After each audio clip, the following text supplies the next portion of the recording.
Gila, BMKG baru aja rilis kalau 92% wilayah Indonesia resmi masuk fase kering ekstrim.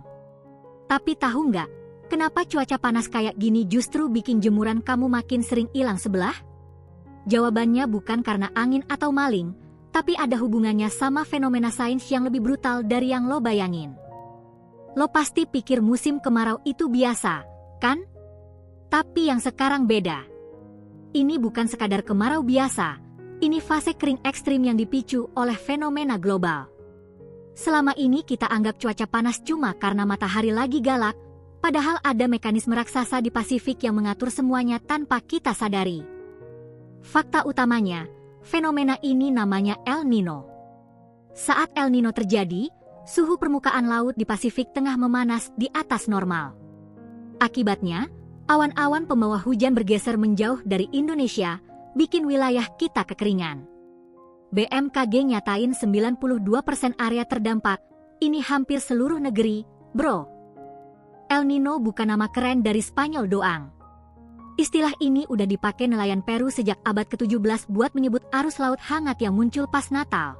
Makanya dinamain El Nino, yang berarti anak laki-laki, merujuk pada Yesus. Tapi dulu mereka nggak nyangka kalau fenomena lokal ini bisa mengguncang iklim seluruh dunia. Secara sains, El Nino terjadi karena melemahnya angin pasat timur yang biasanya mendorong air hangat ke barat Pasifik. Saat angin kendor, air hangat balik lagi ke timur, mengacaukan sirkulasi atmosfer yang disebut sirkulasi Walker. Indonesia yang biasanya dapat hujan jadi kebalik, panas dan kering total. Efek dominonya? Pertanian gagal total. Kebakaran hutan di Kalimantan dan Sumatera meluas. Sumber air bersih menurun drastis.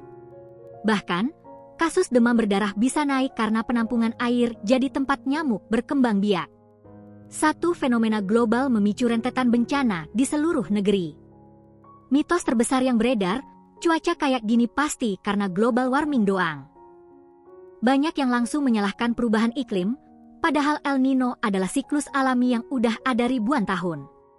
Yang bikin tambah parah memang perubahan iklim, tapi bukan satu-satunya penyebab. Kenapa mitos itu salah? Karena data paleoklimatologi menunjukkan El Nino udah terjadi jauh sebelum industri manusia. Yang benar adalah perubahan iklim memperkuat intensitas El Nino, bukan menciptakannya. Jadi nggak bisa kita salahkan langsung ke global warming aja. Alam punya peran besar sendiri. Ngomongin eksperimen gila, ada penelitian di mana ilmuwan menyuntikkan aerosol ke atmosfer buat memantulkan sinar matahari, seperti simulasi gunung meletus. Tujuannya? Mendinginkan bumi saat El Nino ekstrim. Tapi efek sampingnya bisa kacau, perubahan pola hujan di tempat lain. Berani bayangin risikonya? Hasilnya mengejutkan, meskipun suhu permukaan turun, beberapa model menunjukkan bahwa intervensi semacam itu justru bisa memperpanjang kekeringan di Indonesia.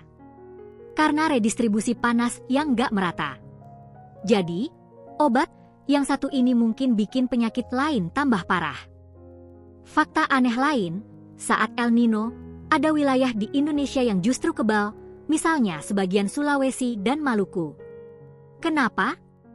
Karena posisi geografis dan arus laut lokal yang tetap memberikan pasokan uap air. Jadi nggak semua daerah merasakan dampak sama. Ada pulau surga di tengah kekeringan nasional. Dampak ke lo sehari-hari? Tagihan listrik naik karena AC dan kipas nyala 24 jam. Debu makin menjadi, bikin iritasi pernapasan. Dan yang paling nyebelin, cucian kering lebih cepat tapi raib entah kemana. Ternyata angin kering ekstrim bisa bikin jemuran, terbang, lebih gampang karena udara super kering mengurangi berat kain. Rekor dan angka, El Nino terjadi setiap 27 tahun sekali, bertahan 9-12 bulan. Pada 2015, El Nino menyebabkan kerugian pertanian Indonesia hingga puluhan triliun rupiah. Dan saat ini, 92% wilayah terancam, itu setara dengan 1,9 juta km daratan kering, lebih luas dari gabungan Jawa dan Sumatera. Kontroversi di kalangan ilmuwan, apakah El Nino makin sering karena perubahan iklim? Beberapa model menunjukkan iya, tapi data historis masih bias. Ada yang bilang siklus alami sedang berada di puncak, sementara yang lain menyalahkan pemanasan global. Yang pasti, perdebatan ini masih jauh dari kata selesai. Studi kasus nyata, tahun 2015, El Nino bikin Indonesia alami kekeringan terparah dalam 20 tahun. Embung-embung kering, sawah puso, dan kebakaran gambut di Sumatera menghasilkan emisi karbon setara 1,6 miliar ton. Itu lebih besar dari emisi tahunan Jerman. Bayangin dampak segitu gede dari satu fenomena cuaca. Fakta pamungkas, El Nino bukan cuma bikin kering, tapi juga bisa memicu badai dan banjir di belahan dunia lain. Saat Indonesia kering, Amerika Selatan dan Afrika Timur kebanjiran. Dan yang lebih gila, kekeringan ekstrim di Indonesia bisa mengubah jalur angin global, bikin salju di Eropa melimpah. Iya, salju. Gila kan? Intinya, cuaca itu sistem yang saling terhubung secara rumit. El Nino adalah pengingat bahwa kita bukan pusat alam semesta. Justru kita bagian dari jaringan global yang gak bisa kita kontrol. Mungkin sudah waktunya kita lebih paham dan siap menghadapi kejutan-kejutan lain yang alam siapkan. Lo sendiri, seberapa sering ngalamin jemuran hilang pas cuaca panas? Atau punya pengalaman ekstrim lain selama musim kering ini? Komen di bawah, adu cerita. Jangan lupa share video ini ke teman-teman lo biar mereka juga nggak kaget tahu fakta sains di